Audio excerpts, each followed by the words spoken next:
all about?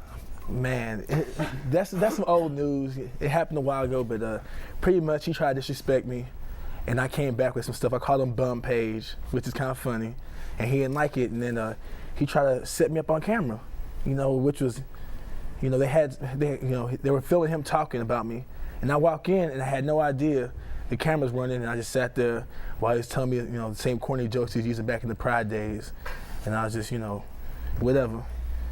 Just sat there. Yeah, it's nothing big. Rampage needs to worry about Rashad, you know what I'm saying, and not me. He'll worry about me later. So you're saying Ashton Kutcher can punk you, but not Rampage? No, Rampage ain't punking nobody. Nah, not me. This has been an experience for you already, hasn't it, Babalu, sitting between these guys, I could tell. Oh, yeah, for sure. Have you picked up any pointers? No. He's just happy his English is limited. He don't understand half what's being said. For sure. On that note. Yes. Did you see the ball game yesterday? Hey, wasn't that a good game, boss? Yeah, I love that, man. Wow, what a big inning. Yeah, who knew? Okay, more to come. I don't know what, but it's coming. Stay with us. We'll be back. Still ahead, a collection of notable names in MMA band together to hit the links in the name of charity. Ron returns to tell you all about it in Crux Corner. Boss answers your questions in Toe to Toe with El Guapo. All that and plenty more from the panel. Inside MMA will be right back. Did you get it? No, I didn't get it. We may need next week, maybe next week. We may need a whole case by the end of this show. Welcome back to the politically incorrect version of Inside MMA. I'm Kenny Rice, and he is the legend, Boss Rutan. Bishop. Mo Lawal and Don Fry with us. They're going to be fighting each other in a matter of weeks, in a matter of days. Babalu Sobral will defend his light heavyweight title against Gegard Mousasi. So, guys, it's been a fun first half hour. We've got three guys here who know a lot about international exposure, as opposed to being exposed internationally, I guess. Mo will actually make his U.S. debut against Don. His career started in Japan, where he went 3-0. Babalu, you fought everywhere. Japan, you've been there with Pride. Don, of course, you have an international star as well. You have fought in Pride and over in Japan. What is the difference between Japanese fighters and Japanese crowds compared to the U.S., Don? The money. Money's always good in Japan. Crowds are great. People are people everywhere you go. I mean, the U.S. crowds are as great as the Japanese crowds, as great as the Brazilian, and great as the Russians. I mean, people just want to see a good fight. Yep. Babalu, how about your experiences over there? Well, I mean, I see more people. It's kind of people here screaming more, drinking more. And you're saying Americans are drunker more than I mean, Japanese? Don't see that difference. I mean, people go over there more for have fun. In that's what I feel. In Japan, they understand more about ground games and stuff sometimes. I when you pass the guard, the people they know what you pass the guard. And just people want to see people punching in the face. 100%. He's 100% right. But I think that in Japan, the people actually realize that the professional fighter knows it best. Here and the rest of the world, they scream. You got to do the craziest thing. You're in the garden and they shout, "Heel, get elbow in his face!" All these comments that lead nowhere. But in Japan, they are actually, what you said, they know the game, but they're quiet because they know the fighter knows it's best. And then when something happens, somebody got tagged, whop, the whole audience comes up, and then it's quiet again. It's really weird because when you fight there, you can actually talk to your corner, whisper to your corner. You can talk to somebody all the way back. Oh yeah, the corner doesn't scream, it's talk. Quiet. Yeah, it's quiet. And they take their entertainment serious over there. Yeah. They pay a bunch of money for the ticket, and they're not going to waste it by getting drunk and yelling and missing the show. Although I do know that if you walk in Japan around 10 o'clock at night on the street, you see all these guys in suits laying on the ground, drunk out of their minds. Because they know the next day they got to do the whole same thing again. And again. Wake up and again and again. Mo, you chose your 4-0. I think I said 3. You're 4-0 in Japan. Yeah. Soon to be 5-0. Okay, that'll be your fight with Don. Then you were making a prediction you'd win. I'm sure you could be the UFC World Heavyweight Champion with a 4-0 record. Actually, right now you would be, wouldn't you? 4-0, right. That'd make you the champ. They give you the champ. Here's your belt. Thank you. What you chose to go to Japan? Was it about the money? Was it a chance? Why go that route coming out of the great college career?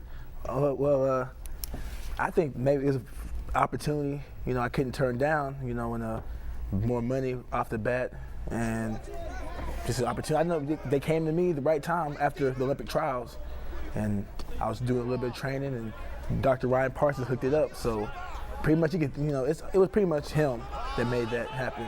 I was just along for the ride. Does it help you become better known in the U.S., the fact that you've been fighting in Japan for your young and undefeated career so far? Nah, not really. People in America are into like the UFC and stuff like that.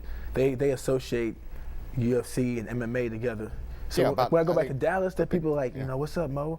How's that UFC going? I'm like, I'm not fighting the UFC, dog. I'm in Japan. Yeah. And they don't get the concept. It's MMA, but it's different brands. Yep. And they don't get that concept yet. Yeah, no, I think that's true across the board, don't you? We've talked about that It is. before. It's all the time. Always that with the brothers. That's what they always tell me. And it means Gracies. All the time. Yeah. And when they say the UFC championships, they have also a different name for it also. Ultimate Fighting. Yeah, it's weird, but it always comes back to, oh, that's with the brothers, right? Yeah, that was it like 16, Gracie 17 brothers. years ago. You know, Yeah. that was it. Yeah, It's yeah, a whole yeah. different ball game right now. All right, but they still fight in Japan. They still We're going to fight. show you some highlights, but we want to tell you, you can also see the entire thing here later on HDNet. I don't know what that means. I think you should still stay with us, but you could run away for about 2 minutes, come back, and we'll still be here. Let's go to Saitama, the Super Arena, Sengoku's 9th battle. And here's the way it looked. First off, where is Japan, in case you've forgotten? It's right there. It's right there. Bill Clinton stopped there on his way back from North Korea.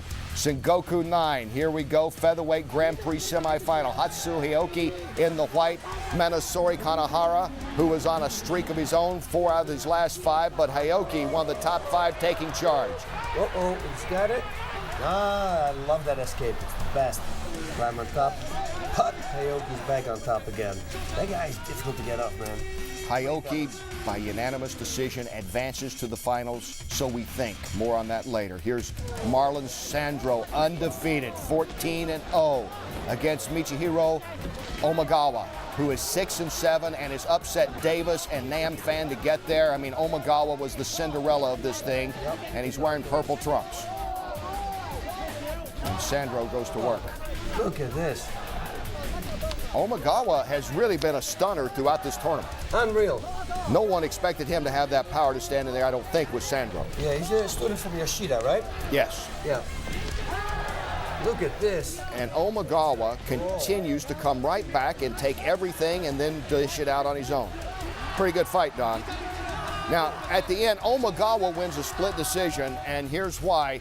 One judge gave it to Sandro, 2 judges scored it a draw. The Japanese rules say that the judges scored a draw to give it to somebody. They gave it to Omagawa. Go figure. We won't even try anymore. Lightweight championship. Satoharu Kanekoa taking on Masato Hirota. The good old foot stomp. Hirota in the black trunks. Hirota coming off that TKO of Ishida in Shudo. Look at these knees. Boy. Kirioka had been red hot. He'd won 11 of his last 12 until now. Hirota stops him with the TKO. 250 of the 4th round is the new lightweight champ. Back to the Grand Prix finals. Kanahara's there, huh? How come? He's taking on Omagawa. What's going on?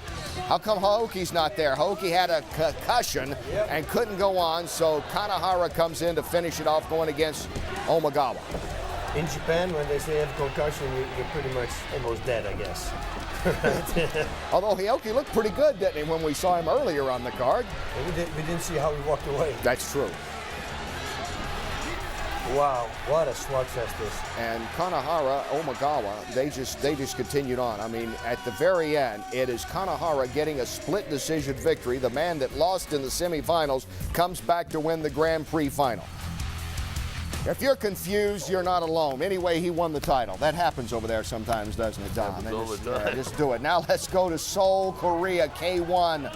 And this is action between Singh Jaideep taking on Young-Soo Park. Jaideep in the white in his debut, and Jaideep just ends it. Look at that punishment. We never saw these fighters, the K1 fighters, right? No. And that is Singh Jaideep in his K1 debut. Now on to the tournament.